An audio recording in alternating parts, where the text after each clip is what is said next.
محترم ناظرین السلام علیکم ورحمۃ اللہ وبرکاتہ۔ میں اے سی کی پوسٹ کے لیے انٹرویو دینے گھر سے نکلا ہی تھا کہ راستے میں ایک بوڑھے شخص کو گاڑی تلے کچلا ہوا دیکھا۔ لوگ ویڈیو بنا رہے تھے مگر کوئی مدد نہیں کر رہا تھا۔ میں نے اپنا انٹرویو چھوڑ کر اس بوڑھے کو کاندھے پر اٹھایا اور ہسپتال جا پہنچایا۔ انٹرویو کا وقت ختم ہو گیا۔ میں روتا ہوا جب سینٹر پہنچا تو گیٹ کیپر نے مجھے دھکے دے کر نکالنا چاہا۔ اچانک اندر سے ایک بڑی گاڑی آئی اور اس میں سے وہی بوڑھا شخص اترا جسے میں نے بچایا تھا۔ وہ کوئی اور نہیں بلکہ اس انٹرویو پینل کا۔ رات کا اندھیرا چاروں جانب پھیل چکا تھا۔ میں بالکل سن ہو کر اپنے گھر کے برآمدے میں بیٹھا ہوا تھا۔ مجھے بالکل بھی سمجھ نہیں آ رہا تھا کہ اب میں کیا کروں گا۔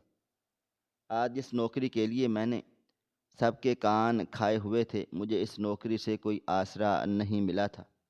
دیر سے پہنچنے کی وجہ سے میری جگہ کسی اور کو دے دی گئی تھی۔ دل خون کے آنسو رو رہا تھا۔ آج نیکی میرے گلے پڑ گئی تھی۔ ابھی کچھ ہی دیر گزری تھی جب گھر کے دروازے پر دستک ہوئی تھی۔ میں نے جھنجھلا کر اپنے چھوٹے بھائی کو آواز دی تھی مگر شاید وہ پڑھنے میں مصروف تھا۔ کمرے کا دروازہ بند تھا اس لیے آواز نہیں گئی۔ مجبوراً مجھے ہی دروازے کی طرف بڑھنا ہی پڑا تھا۔ دروازے کے پاس پہنچ کر میں نے بلند آواز میں بولا، کون ہے؟ دوسری جانب سے آواز نہیں آئی تھی۔ میں ایک بار پھر جھنجھلا کر بولا، کون ہے؟ دروازہ کھولوں یا جاؤں؟ جب دوسری جانب ایک بوڑھی آواز سنائی دی، تمہاری قسمت دروازے پر کھڑی ہے، دروازہ کھولو بیٹا۔ لمحے بھر کے لیے میرا دل دھڑکنا بھول گیا تھا۔ یہ آواز میں ہزاروں کی بھیڑ میں بھی پہچان سکتا تھا۔ آج اس آواز کی وجہ سے مجھے نوکری ملتے رہ گئی تھی۔ میں نے دروازہ کھولا، سامنے ایک بوڑھا آدمی کھڑا ہوا تھا، لیکن اس کا لباس اور پیچھے کھڑے ہوئے باوردی اور اسلحہ کے ساتھ گارڈز کو دیکھ کر میں خاموش ہو گیا تھا۔ وہ بوڑھا شخص گھر میں داخل ہوتے ہوئے بولا، گھر کافی چھوٹا ہے تمہارا، کیا یہاں کافی لوگ رہتے ہیں؟ میں بولا، آپ بنا اجازت میرے گھر میں کیسے داخل ہو سکتے ہیں؟ یہ اچھا اصول نہیں ہے۔ جب پیچھے سے اس کے گارڈز بھی داخل ہونا شروع ہو گئے تھے، ہاتھوں میں گفٹ باکس تھے، وہ گفٹ میرے گھر کی چارپائی پر رکھ کر واپس چلے گئے تھے۔ اب گھر کے برآمدے میں صرف میں اور وہ بوڑھا شخص کھڑا ہوا تھا اور وہ مجھے دیکھتے ہوئے بولا، میں تمہارا شکریہ ادا کرنے کے لیے آیا ہوں۔ اگر آج تم میری مدد نہ کرتے تو میں زندہ سلامت تمہارے سامنے کھڑا نہ ہوتا۔ ان کی بات سن کر میں نرمی سے بولا، آپ کی مدد کرنا میرا فرض ہے۔ انسانیت کے ناطے آپ کا ساتھ مجھے دینا ہی تھا۔ میری بات سن کر انہوں نے سر نفی میں ہلا دیا تھا اور مجھے دیکھتے ہوئے بولے، وہاں پر کئی لوگ تھے لیکن سب میری ویڈیو بنا رہے تھے، میری ذات کا مذاق بنا رہے تھے۔ کسی نے میری مدد نہیں کی، صرف ایک تم تھے جس نے میری مدد کی، مجھے ہسپتال پہنچایا اور میری وجہ سے تمہاری نوکری چلی گئی، تمہارا اتنا بڑا چانس مس ہو گیا۔ میں تمہیں آج ایک موقع دینے آیا ہوں۔ جبکہ میں بالکل خاموشی سے اس بوڑھے کی شکل دیکھ رہا تھا، چند لمحے بعد اس نے ایک فائل میری طرف بڑھائی تھی اور میری جانب ایک لفافہ بھی بڑھاتے ہوئے بولا، کل اس فائل میں موجود ایڈریس پر پہنچ جانا اور جو اس لفافے میں رقم ہے یہ تمہارے لیے انعام ہے۔ میں کچھ کہتا اس سے پہلے ہی وہ میرے کندھے کو تھپ تھپا کر بولے، اس ایڈریس پر تمہارا انتظار کیا جائے گا۔ اگر کل تم پہنچ گئے، یاد رکھنا تمہاری قسمت بدل جائے گی، لیکن اگر تم نے پہنچنے میں کوتاہی کی، اپنے لیے مشکل تم خود کھڑی کر دو گے۔ ویسے یہ گھر تمہارے قابل نہیں ہے، تم بہت ہی باشعور انسان ہو، الگ گھر میں رہو۔ یہ کہہ کر وہ بوڑھا شخص میرے گھر سے چلا گیا تھا، جبکہ میں انعامی رقم اور ہاتھ میں موجود فائل کو لیے کھڑا تھا۔ آخر کون تھا وہ جو آیا تھا، پیسے دیے تھے، فائل دی تھی اور چلا گیا تھا؟ چند لمحے بعد مجھے میری ماں کی آواز سے ہوش آیا تھا۔ قاسم، گھر کا دروازہ کیوں کھولا ہے اور یہ ہاتھ میں کیا ہے؟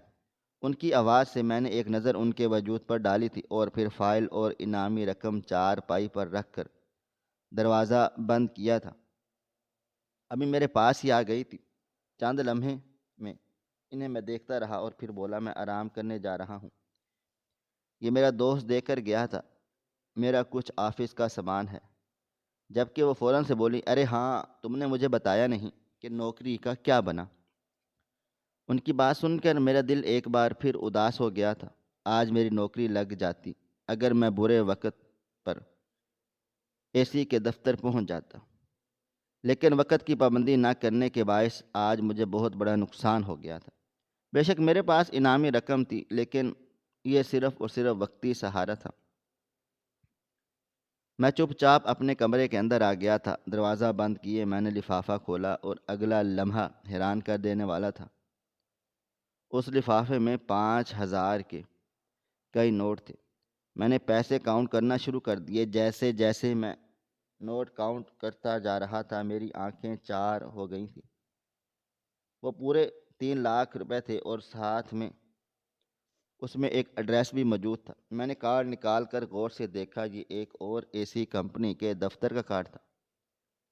میرے دل میں عجیب عجیب خیالات آنے لگے تھے۔ کیا مجھے یہاں جانا چاہیے یا ان پیسوں کے ذریعے ایک نیا کاروبار شروع کرنا چاہیے؟ مگر فی الحال میں نے جانے پر ہی خود کو آمادہ کیا تھا۔ رات قطرہ قطرہ کر کے پگھلتی چلی گئی تھی۔ میرے پاس 3 لاکھ روپے تھے۔ میں ایک ایک ہزار کو ترس رہا تھا، لیکن اتنے پیسے آنے کے باوجود بھی مجھے خوشی نہیں ہوئی تھی، بلکہ ایک عجیب سی بے چینی پورے وجود میں سے سرایت کر رہی تھی۔ مجھے ایک لمحہ بھی رات کو نیند نہیں آئی تھی۔ اگلی صبح کا سورج پوری آب و تاب سے روشن ہوا تھا۔ میں فوراً سے بیدار ہو گیا۔ نہا دھو کر میں نے کپڑے تبدیل کیے تھے اور آئینے کے سامنے کھڑا ہو کر ایک گہری سوچ میں مبتلا ہو گیا تھا۔ لمحہ لگا تھا اور میں کل کے اس واقعے میں کھو گیا تھا جس نے آج میری زندگی بدل دی تھی۔ میں کئی دنوں سے جاب کے لیے بہت زیادہ پریشان تھا، اتنا زیادہ کہ میرے راتوں کی نیندیں اڑی ہوئی تھی۔ ایک لمحہ بھی مجھے چین نہیں آتا تھا۔ امی کی باتیں ہر وقت مجھے ٹینشن میں مبتلا رکھتی تھی۔ بہن کی شادی کرنی ہے، چھوٹے بھائی کی پڑھائی کا خرچہ، تمہارے بابا اس عمر کو پہنچ گئے ہیں، اب وہ گھر نہیں چلا سکتے، تمہیں اپنے پاؤں پر کھڑا ہونا پڑے گا۔ میں چھوٹی موٹی نوکری کر کے اپنا خرچہ نکال رہا تھا، لیکن اب امی کی باتیں سن کر میں نے AC کی کمپنی میں اپلائی کیا تھا۔ میری سکلز اور پڑھائی کو مد نظر رکھتے ہوئے ان لوگوں نے مجھے انٹرویو کے لیے بلا لیا تھا۔ میں بہت زیادہ خوش تھا۔ مجھے ایسا لگتا تھا جیسے مجھے اب منظر مل چکی ہے۔ مجھے معلوم تھا اگر کمپنی میں میری نوکری ہوئی تو مجھے 1 سے 1.5 لاکھ تنخواہ ملے گی، مگر یہ صرف اور صرف میرے خواب تھے۔ وقت کی پابندی کرتے ہوئے میں صبح ہی انٹرویو کے لیے اپنی بائک نکل چکا تھا، اس بات سے انجان کہ آج میرے ساتھ کیا واقعہ ہونے والا ہے۔ ابھی میں نے دور روڈ ہی عبور کیے تھے جب اچانک میری نظر مجمع پر گئی تھی۔ نہ جانے کیوں بچپن ہی سے مجھ میں تجسس حد سے زیادہ ہے۔ اگر کوئی چیز میرے ذہن کے مطابق نہ ہو، کچھ نہ کچھ اس میں الجھن ہو، تو میں اس معاملے میں ضرور شامل ہوتا ہوں۔ میں نے خود کو روکا بھی کہ ابھی فی الحال مجھے آفس جانا ہے، میرا انٹرویو ہے، لیکن عادت سے مجبور میں اس مجمع کی طرف چلا گیا تھا۔ لیکن اگلا ہی لمحہ حیران کر دینے والا تھا۔ وہاں پر ایک بوڑھا زمین پر پڑا ہوا تھا۔ لوگ اس کی ویڈیو بنا رہے تھے، مذاق اڑا رہے تھے، لیکن کوئی بھی اس کی مدد کرنے کو تیار نہیں تھا۔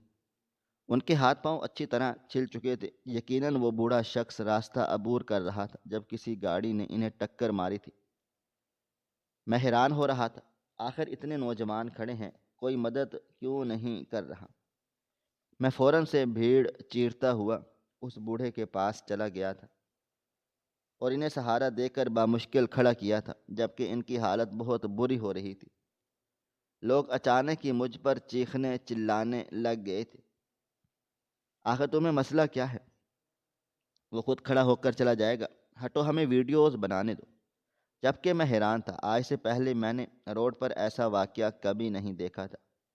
کسی نوجوان کو بھی اگر چوٹ لگے، لوگ فوراً سے مدد کرنے کے لیے آگے بڑھتے ہیں، لیکن آج حیران کن طور پر کوئی آگے نہیں آ رہا تھا، بلکہ ایسی گھٹیا باتیں کر رہے تھے۔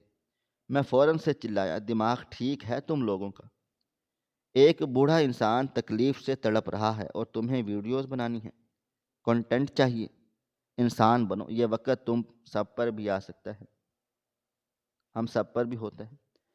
یہ کہہ کر میں اس بوڑھے شخص کو اپنی بائک تک لے آیا تھا اور انہیں بائک پر بٹھاتے ہوئے نرمی سے بولا، بابا ہم ابھی ہسپتال چلتے ہیں، تمہیں دوائی دلا کر میں اپنے کام سے چلا جاؤں گا، بائک پر بیٹھ کر مجھے پکڑ لو گے؟ انہوں نے سر ہاں میں ہلایا تھا۔ ان کی طبیعت اس بات کی گواہی تھی کہ چوٹ زیادہ لگی ہے۔ میں نے گھڑی پر وقت دیکھا، میرے پاس صرف آدھا گھنٹہ تھا۔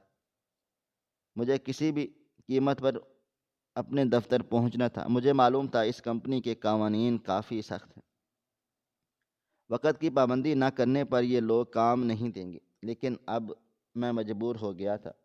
ایک بوڑھے انسان کی مدد کرنا میرے لیے سب سے زیادہ اہم محسوس ہو رہا تھا۔ میرے ابا ہمیشہ کہتے تھے، کبھی بھی کسی بوڑھے کو تکلیف میں دیکھو، اس کی مدد کر دیا کرو، کیونکہ ایک وقت کے بعد تم پر بھی یہ زمانہ آئے گا۔ اور مجھے بھی ایسا ہی لگتا تھا کہ بوڑھا ہونے کے بعد انسان بالکل بے بس ہو جاتا ہے، اور اس وقت وہ بوڑھا شخص بھی بہت بے بس لگ رہا تھا۔ اس لیے میں ہر چیز بھلائے انہیں لیے ہسپتال پہنچ گیا تھا۔ ہسپتال میں آج ضرورت سے زیادہ ہی بھیڑ موجود تھی۔ میں نے اپنی جیب سے اپنا بٹوا نکالا تھا اور پیسے دیکھے تھے۔ زیادہ سے زیادہ پٹرول کے 300 روپے ہی موجود تھے۔ اگر میں ان کی مرہم پٹی کرواتا تو پھر میں گھر کیسے پہنچوں گا؟ اس خیال کے تحت میں نے اس بابا کو دیکھا تھا، لیکن ان کی حالت ایسی نہیں تھی کہ میں پیسوں کا تقاضا کرتا۔ میں سر جھٹکے فوراً انہیں اندر لے گیا۔ چند ہی لمحوں بعد ان کی مرہم پٹی شروع ہو گئی تھی، جبکہ میں بار بار اس میل نرس کو اشارہ کر رہا تھا کہ جلدی کرو، مجھے دیر ہو رہی ہے۔ لیکن ان کی مرہم پٹی ہوتے ہوتے پورا 1 گھنٹہ بیت گیا تھا۔ میں نے اس بابا کو دیکھا تھا، ارادہ انہیں یہیں چھوڑ کر اپنے کام پر نکل جانے کا تھا، مگر فی الحال میں ایسا نہیں کرنا چاہتا تھا۔ میں نرمی سے بولا، بابا جی آپ کا گھر کہاں ہے؟ میں آپ کو چھوڑ دیتا ہوں، یا آپ کسی کو فون کر کے بلا لیں، مجھے بہت دیر ہو رہی ہے۔ آج میرا ایسی کمپنی میں انٹرویو ہے، اگر میں وقت پر نہیں پہنچا تو مجھے نوکری نہیں ملے گی۔ میری بات سن کر وہ کافی مایوس ہو گئے تھے، چہرہ جھک گیا تھا۔ ان کو اتنا مایوس دیکھ کر میں نرمی سے بولا، کیا بات ہے، کوئی آئے گا نہیں، یا گھر جانے کے پیسے نہیں ہیں؟ وہ بولے، میرا کوئی نہیں ہے بیٹا، میں اپنے دوست کے گھر رہ رہا ہوں، اب وہ لوگ مجھے لینے نہیں آئیں گے، تم ایک کام کرو، مجھے کچھ پیسے دے دو، میں رکشہ کر کے چلا جاؤں گا۔ تمہاری مجبوری بھی میں سمجھ سکتا ہوں۔ میرے پاس پیسے تھے، لیکن وہاں ایکسیڈنٹ کی جگہ وہ بٹوا گر گیا تھا۔ ان کی بات سن کر میں نے اپنا پرس کھولا تھا، اس میں اب 100 کا نوٹ ہی رکھا تھا۔ میں نے دل پر پتھر رکھ کر وہ پیسے انہیں دے دیے تھے اور ان کا چہرہ دیکھتے ہوئے بولا، یہ آخری نوٹ میرے پاس تھا، لیکن مجھے معلوم ہے ابھی ان پیسوں کی ضرورت ہے آپ کو۔ میں آپ کو آپ کے گھر چھوڑ دیتا، لیکن ابھی میں بہت مجبور ہوں۔ میری بات سن کر انہوں نے سر کو ہلکی سی جنبش دی تھی اور مجھے باہر جانے کا اشارہ کر دیا تھا۔ جبکہ میں ہسپتال سے باہر نکل آیا تھا، ابھی میں گاڑی پر بیٹھا ہی تھا جب میرا ضمیر مجھے ملامت کرنے لگا تھا۔ ایک بوڑھا انسان جس کے پاس ہاتھ پاؤں شدید زخمی ہیں، کیا وہ مجھے اس ایسے انسان کو چھوڑ دینا چاہیے؟ کیا 100 کے نوٹ میں وہ اپنے گھر پہنچ جائے گا؟ میں فوراً سے واپس اندر آیا تھا اور بوڑھا آدمی آہستہ آہستہ دروازے کے پاس ہی آ رہا تھا۔ میں فوراً ان کی طرف بڑھا تھا اور ان کو سہارا دیتے ہوئے بولا، بابا جی آپ مجھے اپنے گھر کا ایڈریس بتاؤ، میں آپ کو چھوڑ دیتا ہوں۔ میرا دل مطمئن نہیں ہو رہا، آپ کے ہاتھ پاؤں میں چوٹ لگی ہے، پتہ نہیں ان پیسوں میں آپ گھر پہنچ پاؤ گے یا نہیں۔ جبکہ وہ سر جھکا کر بولے، بیٹا میں ان پیسوں میں گھر نہیں پہنچ پاؤں گا، میرا گھر کافی دور ہے، تمہیں بلا وجہ پریشانی ہوگی، میں کسی سے مدد لے کر چلا جاؤں گا۔ جبکہ میں سر نفی میں ہلا کر بولا، آج کے زمانے میں سب فرعون بنے بیٹھے ہیں، آپ کو کتنی زیادہ چوٹیں لگ چکی تھیں، لیکن لوگ آپ کی مدد کرنے کی بجائے آپ کی ویڈیوز بنا کر اپنا کنٹینٹ حاصل کر رہے تھے۔ آئیں میں آپ کو چھوڑ دیتا ہوں، وہ پیسے آپ مجھے واپس کر دیں۔ میں نے ہاتھ پھیلایا تو اس بوڑھے شخص نے 100 کا نوٹ مجھے واپس کر دیا تھا۔ میں انہیں گاڑی پر بٹھا کر ان کے بتائے ہوئے راستے پر گامزن ہو چکا تھا۔ اب مجھے دیر ہو چکی تھی، نوکری نہ ملنے کی امید مجھے پوری ہو چکی تھی، لیکن اب مجھ میں ہمت نہیں ہارا تھا۔ میں نے تقریباً 15 منٹ گاڑی چلائی اور ایک خستہ حال گھر کے سامنے انہیں اتار دیا۔ وہ میرے سر پر ہاتھ رکھتے ہوئے بولے، آج جو تم نے میرے لیے کیا ہے میں زندگی بھر نہیں بھولوں گا، اور میں وعدہ کرتا ہوں کہ اس کا انعام تمہیں ضرور دوں گا، اور ایسا انعام دوں گا کہ تم ساری زندگی مجھے دعائیں دو گے۔ اب تم جاؤ اور اپنی نوکری کا بندوبست کرو۔ جبکہ میں ان سے ہاتھ ملا کر فوراً کمپنی کی طرف بڑھ گیا تھا۔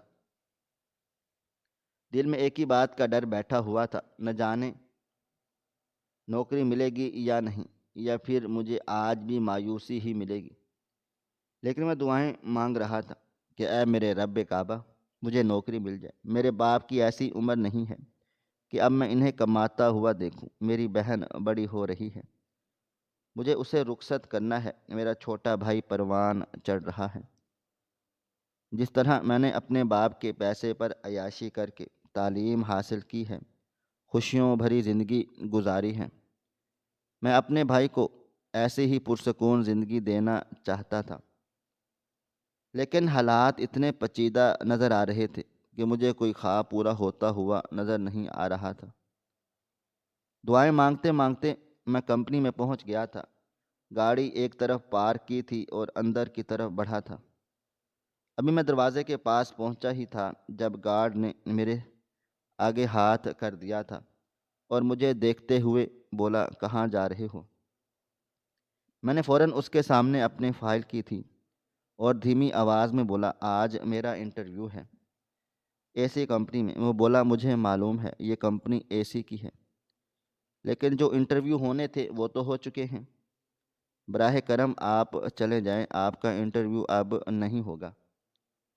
جو لوگ وقت کی پابندی نہیں کرتے ان لوگوں کو اسی طرح سے ضلالت نصیب ہوتی ہے۔ اس کی بات سن کر میں فوراً سے ہاتھ جوڑ کر بولا، بھائی مجھے معلوم ہے ابھی انٹرویو چل ہی رہے ہوں گے، میرا نمبر ویسے بھی سیکنڈ لاسٹ ہے، مجھے جانے دو، مجھے نوکری کی بہت ضرورت ہے۔ میں ایک ایسے شخص کی مدد کرنے میں اٹک گیا تھا ورنہ وقت سے پہنچ جاتا۔ جبکہ وہ مجھے پیچھے دھکیلتے ہوئے بولا، سمجھ نہیں آ رہا، جاؤ یہاں سے، تم جیسے فارغ لوگوں کے لیے ہماری کمپنی میں کوئی جگہ نہیں ہے۔ جو انسان انٹرویو میں ہی لیٹ پہنچ رہا ہے وہ کیسے جاب کر لے گا، جاؤ یہاں سے۔ جبکہ میں ایک بار پھر اس کے آگے ہاتھ جوڑ کر بولا، تم یہاں کی گارڈ ہو، میں تمہیں برا بھلا نہیں کہہ رہا، نہ ہی حقیر نظروں سے دیکھ رہا ہوں، بس تم سے درخواست کر رہا ہوں کہ مجھے جانے دو، خدا کے لیے مجھے نوکری کی بہت ضرورت ہے۔ جبکہ وہ مجھے دیکھتے ہوئے بولا، تم حقیر نظروں سے دیکھو یا محبت بھری نظروں سے، لیکن میں تمہیں اندر نہیں جانے دوں گا۔ اگر تم نے مجھے تنگ کیا یا پھر میں اپنی لاٹھی اٹھاؤں گا، جاؤ یہاں سے۔ اس نے یہ کہتے ہی مجھے ایک بار دوبارہ دھکا دیا تھا، جبکہ اچانک میری نظر سامنے گئی تھی۔ ایک چمچماتی ہوئی گاڑی مجھ سے کچھ فاصلے پر رکی تھی۔ میں فوراً ایک طرف ہو گیا تھا، یقیناً وہ کمپنی کے کسی بڑے عہدے دار کی گاڑی تھی۔ گاڑی کا دروازہ اس گارڈ نے فوراً سے بھاگ کر کھولا تھا، اور جیسے ہی میری نظر نکلنے والے انسان پر گئی، میں اپنی جگہ پتھر کا مجسمہ بن گیا تھا، کیونکہ گاڑی میں سے کوئی اور نہیں بلکہ وہی بوڑھا شخص اترا تھا جسے ابھی کچھ دیر پہلے ہی میں نے ایک خستہ حال گھر کے سامنے چھوڑا تھا۔ اس کے کپڑے بدل چکے تھے، بالوں کا سٹائل بدل چکا تھا، اسے دیکھ کر ایسا لگ رہا تھا جیسے وہ اس کمپنی کا مالک ہو۔ اس نے ایک خاموش نگاہ میرے وجود پر ڈالی تھی اور بنا کچھ بھی کہے اندر چلا گیا تھا، جبکہ میں ایسا ہو چکا تھا کہ کاٹو تو بدن میں لہو نہیں۔ یہ انسان اتنی اچھی حالت میں کیسے ہو سکتا تھا؟ میں نے اس کی کتنی مدد کی تھی، کیا وہ میرے پاس نہیں آ سکتا تھا؟ وہ میری آنکھوں کے سامنے اندر چلا گیا تھا، میں کچھ بھی نہیں کر پایا تھا، مجھ میں ہمت ہی نہیں ہو رہی تھی دوبارہ اس چوکیدار کے پاس جانے کی۔ چپ چاپ میں نے اپنی گاڑی نکالی تھی اور واپس گھر کی جانب گامزن ہو گیا تھا۔ میں ابھی یادوں میں کھویا ہوا تھا جب کمرے کا دروازہ کھول کر میری ماں اندر داخل ہوئی تھی۔ ان کی آمد پر میں یکدم ہوش کی دنیا میں لوٹ آیا تھا۔ وہ میرے بالکل پیچھے آ کر کھڑی ہو گئی تھی اور میرے کندھے پر ہاتھ رکھتے ہوئے بولی، کل تمہارے بابا کو میں نے بتایا تھا کہ تمہاری نوکری لگ گئی ہے۔ بہت خوش ہو کر دعائیں دے رہے تھے۔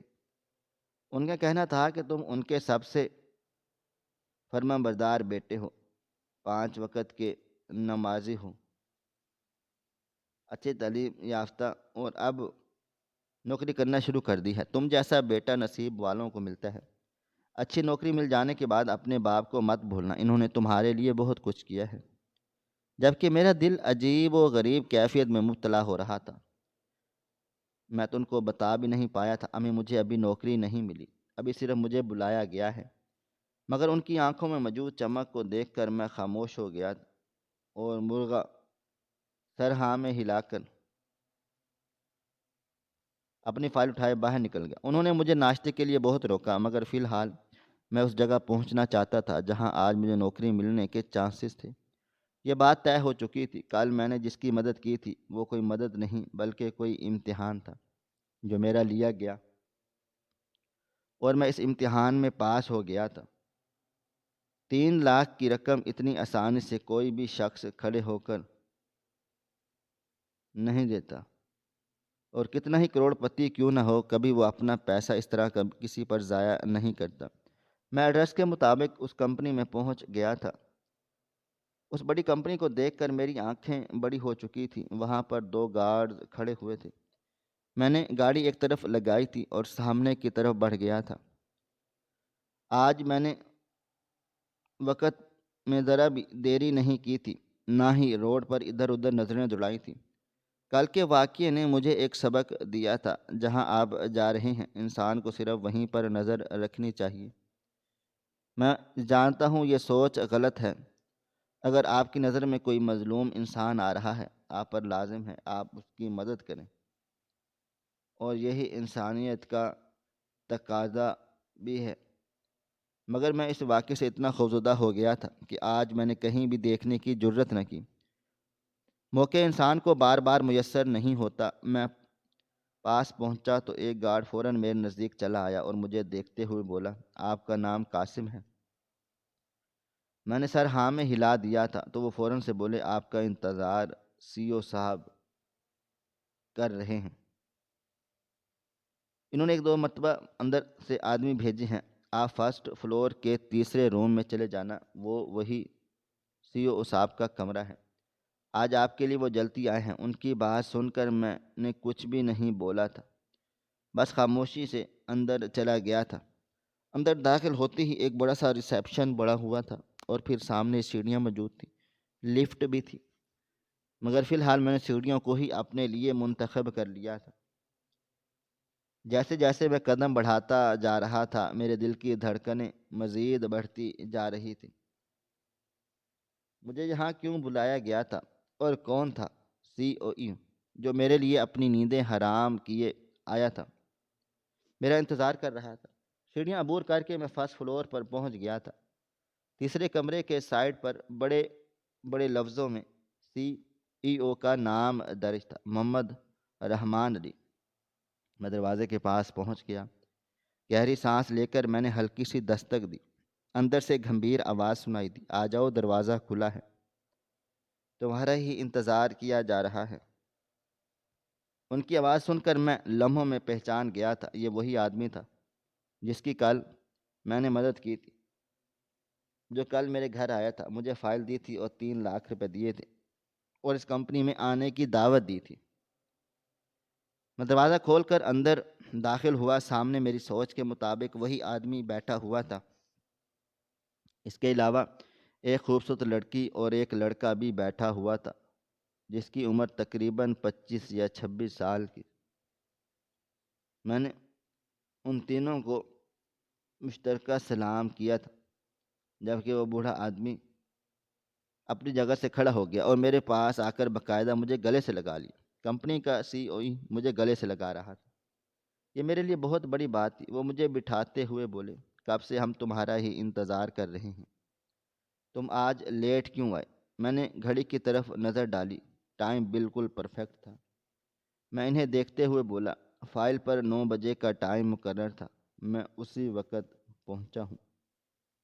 جبکہ وہ بولے، اوہو، میرے ذہن سے نکل گیا تھا، میں سمجھا تم 8 بجے آؤ گے۔ خیر بیٹھو، بتاؤ ناشتہ کیا ہے تم نے، کیا لوگے؟ جبکہ میں فوراً سے بولا، سر میں کچھ بھی نہیں لوں گا، مجھے ابھی تک کچھ سمجھ میں نہیں آ رہا ہے۔ آپ نے مجھے یہاں پر کیوں بلایا ہے؟ آپ کون ہو اور اس دن یہ سب کیا تھا؟ میری بات سن کر وہ ہلکا سا مسکرائے تھے اور مجھے دیکھتے ہوئے بولے، بس اتنا سمجھ لو تمہاری زندگی تبدیل ہونے والی ہے، مگر تمہیں کچھ امتحان ابھی بھی عبور کرنے ہیں۔ اگر تم نے وہ امتحان پاس کر لیے، یاد رکھنا تمہاری زندگی بدل جائے گی۔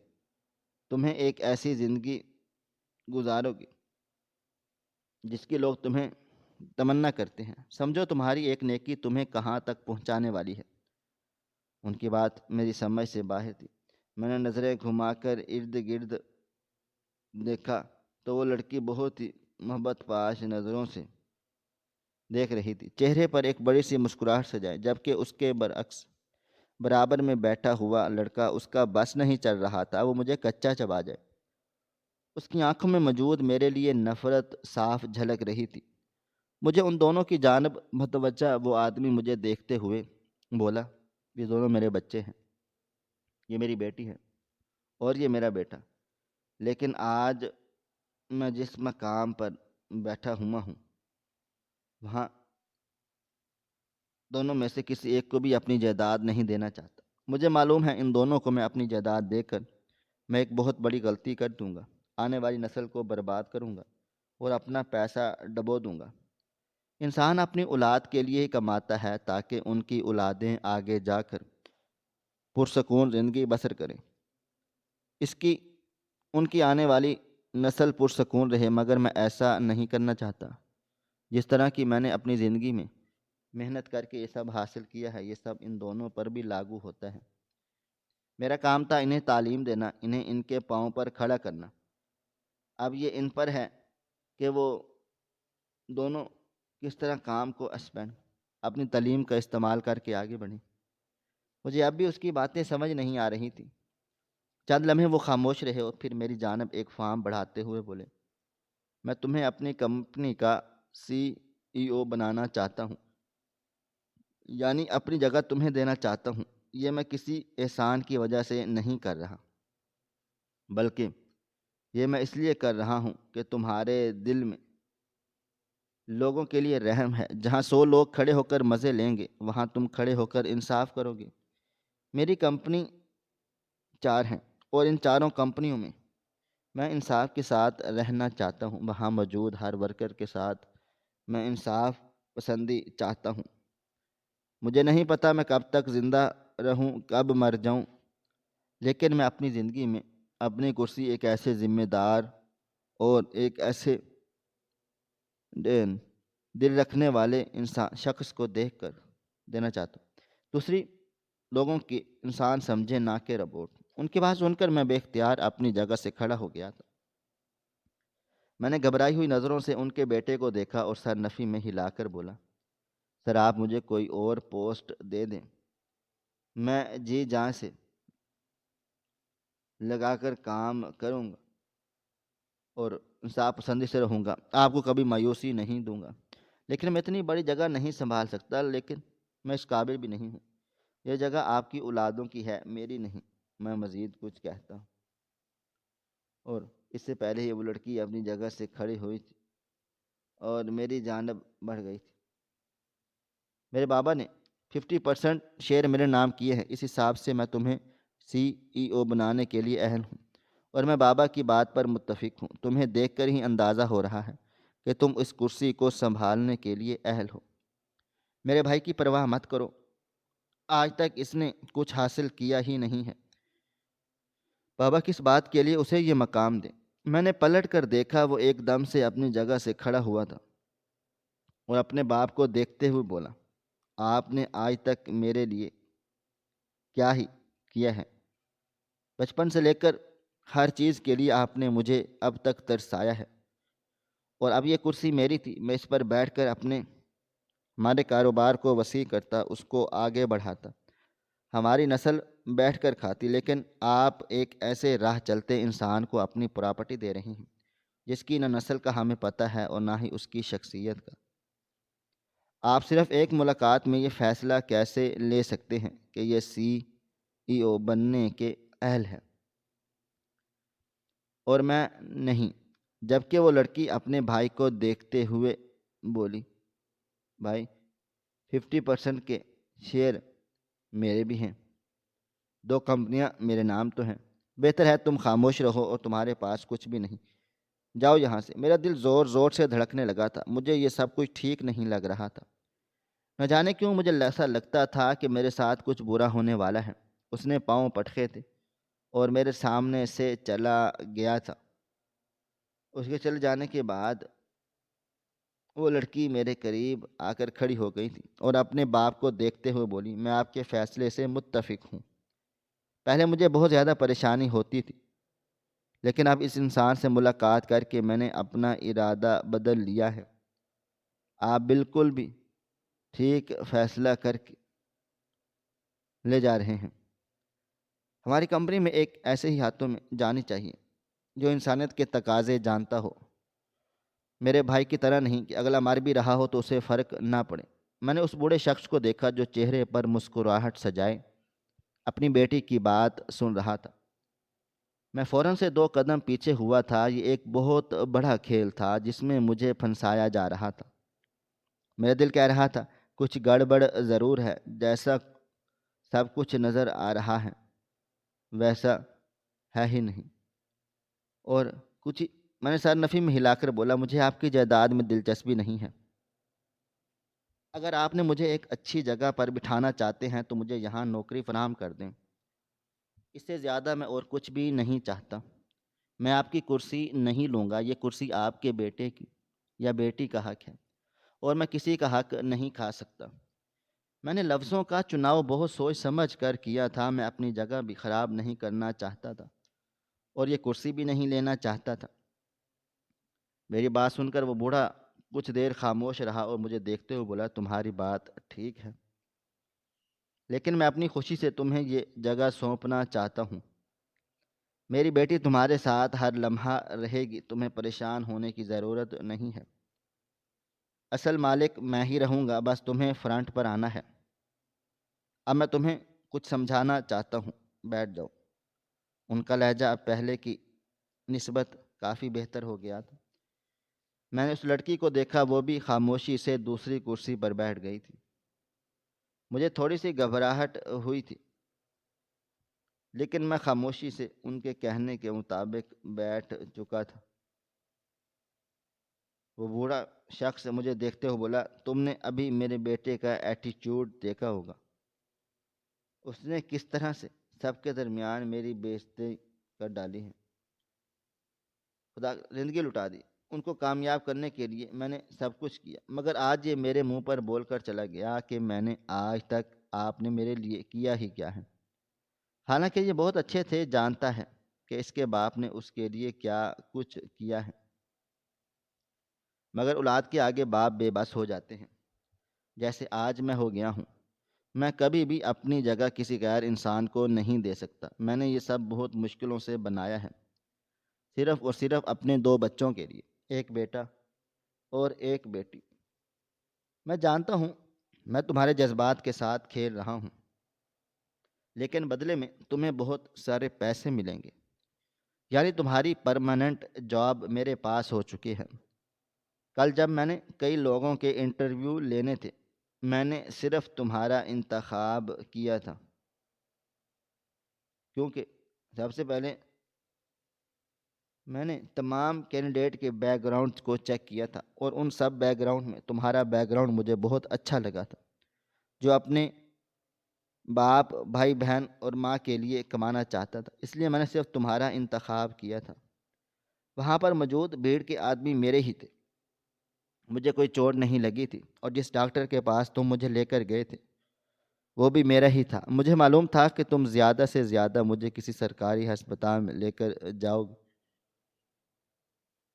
اس لیے میں نے اسے ایک ایسے روڈ کا انتخاب کر لیا تھا جہاں پر قریب کوئی ہسپتال ہو۔ تم اسی ہسپتال میں گئے جو میں نے مقرر کیا تھا۔ وہاں پر میرے کئی نرس میل خریدے ہوئے تھے، تم نے ان میں سے صرف کسی ایک کو ہی منتخب کیا اور میری پٹی کروائی۔ یہی وجہ تھی کہ تمہیں کوئی شک نہیں ہوا، یہ سب ایک منصوبے کا حصہ تھا۔ میں صرف تمہیں پرکھ رہا تھا کہ کیا میں نے جس انسان کو اپنے لیے منتخب کیا ہے، کیا وہ میری ٹھیک ہے یا پھر میرا وہم ہے۔ کل ہونے والا انٹرویو صرف اسی چیز کے لیے تھا کہ کوئی میرے لیے اداکاری کرے، یعنی میں اسے CEO بنانے کی کرسی پر بٹھا دوں، اپنی مرضی چلاؤں، یعنی میں پیچھے بیٹھ کر سارا کھیل تماشا دیکھوں اور تم کرسی پر بیٹھ کر سب چیزیں سنبھالو۔ ان کی باتیں مجھے بہت اچھے طریقے سے سمجھ آ رہی تھی۔ وہ مزید بولا، یہ سبق میں اپنے بیٹے کو دینا چاہتا ہوں، تمہارے ہوتے ہوئے کہ میں نے کسی اور کو منتخب کیا صرف تمہاری کوتاہیوں کی وجہ سے۔ جب تم اس کرسی پر آ جاؤ گے، وہ مجھے اپنے آپ کو اچھا ثابت کرنے کے لیے محنت کرے گا، اور اسی کی محنت اس کے کام آ جائے گی۔ کل کو میری بیٹی کی شادی ہو جائے گی اور وہ اپنے گھر کی ہو جائے گی۔ 50% شیئر میں نے اس لیے اپنی بیٹی کے نام کیے ہیں تاکہ آگے جا کر اسے پریشانی نہ ہو، لیکن COE کی کرسی پر بیٹھنے کا حق میرے بیٹے کا ہی ہے۔ لیکن ابھی میں یہ کرسی ایسی اسے بھی نہیں دے سکتا، مجھے کسی کی مدد چاہیے۔ ان کی بات سن کر میں فوراً سے بولا، یعنی جب آپ کے بیٹے کے پاس عقل اور شعور آ جائے گا اور وہ اس کرسی پر بیٹھنے کے قابل ہو جائے گا، آپ مجھے نوکری سے نکال دیں گے؟ سر، اس میں میرا کیا فائدہ؟ اور آپ کا بیٹا مجھ سے بہت نفرت کرے گا۔ اگر آپ مجھے بعد میں نوکری دینا بھی چاہیں گے، وہ کرسی کا استعمال کر کے مجھے نوکری سے نکال دیں گے۔ میری بات سن کر انہوں نے سر ہاں میں ہلا دیا تھا اور مجھے دیکھتے ہوئے بولو، دیکھو بیٹا، کوئی بھی پرماننٹ نہیں ہوتا، ہر کام میں کچھ نہ کچھ مسئلہ ضرور ہوتا ہے، لیکن ہم تمہاری یہ پریشانی دور کر دیں گے۔ اس کانٹریکٹ میں یہی درج ہے کہ ہمارے درمیان کتنی ہی لڑائی جھگڑا کیوں نہ ہوا ہو، اگر میرے بیٹے نے تمہیں نوکری سے نکال دیا تو اس کے بدلے تمہیں پورے 10 لاکھ روپے بطور انعام ملے گا، اور اگر میرے بیٹے نے تمہیں نوکری سے نہیں نکالا تو تم اس کے اسسٹنٹ بن کر رہو گے اور تمہاری تنخواہ پورے 2 لاکھ روپے ہوگی۔ ان کی بات سن کر میں خاموش ہو گیا تھا۔ میرا دل و دماغ اب تیزی سے کام کرنے لگا تھا، یعنی ابھی بھی یہ کرسی مجھے ملتی ہے، تب بھی میری تنخواہ یہی ہوگی۔ اگر میں اس کے بیٹے کو نکال دیا تب بھی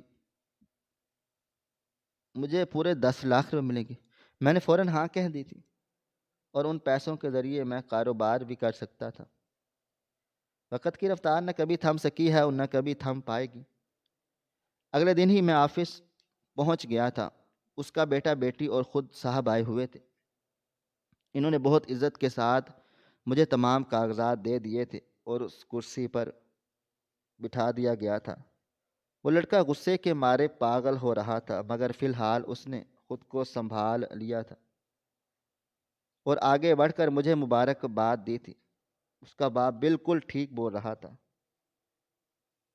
اس کے بیٹے کو صرف اور صرف یہی دکھانا تھا کہ اگر تم سدھرے نہیں تو تمہاری جگہ کسی اور کو دی جا سکتی ہے۔ کافی دیر تک وہ لوگ میرے ساتھ آفس میں ہی رہے تھے اور پھر چلے گئے تھے۔ ابھی مجھے اس کرسی پر بیٹھے کچھ ہی دیر ہوئی تھی جب کمرے کا دروازہ کھلا تھا اور وہ لڑکی اندر داخل ہوئی تھی۔ اسے دیکھتے ہی میں سیدھا ہو کر کھڑا ہو گیا تھا، جبکہ وہ مسکرا کر بولی، کیا ہوا؟ کھڑے کیوں ہو گئے؟ بیٹھ جاؤ۔ میں جھجکتے ہوئے بیٹھ گیا تھا۔ وہ میرے پاس سامنے ہی بیٹھ چکی تھی۔ چند لمحے ہم دونوں کے درمیان خاموشی رہی اور پھر وہ مجھے دیکھتے ہوئے بولی، تم شادی شدہ ہو؟ اس کی بات سن کر میں تھوڑا سا حیران ہوا تھا، پھر خود کے جذبات کو سنبھالتے ہوئے بولا، نہیں، ابھی شادی نہیں ہوئی۔ وہ فوراً بولی، پھر منگنی شدہ ہو؟ میں نے سر نفی میں ہلا دیا۔ وہ مزید بولی، کوئی گرل فرینڈ وغیرہ ہو گئی جسے تمہیں محبت ہو؟ میں نے اس بار بھی سر نفی میں ہلا دیا۔ وہ مجھے دیکھتے ہوئے بولے، اتنے اچھے انسان ہو، شکل و صورت کے اتنے اچھے کو پھر بھی ابھی تک اپنی زندگی میں کسی لڑکی کو شامل کیوں نہیں کیا؟ اس کی بات سن کر میں چند لمحے خاموش رہا اور پھر بولا، کبھی ایسا خیال ہی ذہن میں نہیں آیا۔ ابھی کچھ سالوں پہلے میری پڑھائی مکمل ہوئی ہے، چھوٹی موٹی نوکری کر کے اپنا خرچہ اٹھا رہا تھا۔ پہلے بہن کی شادی کروں گا، بابا اور امی کو عمرے پر بھیجوں گا، اس کے بعد اپنے لیے لڑکی ڈھونڈوں اور شادی کر لوں گا۔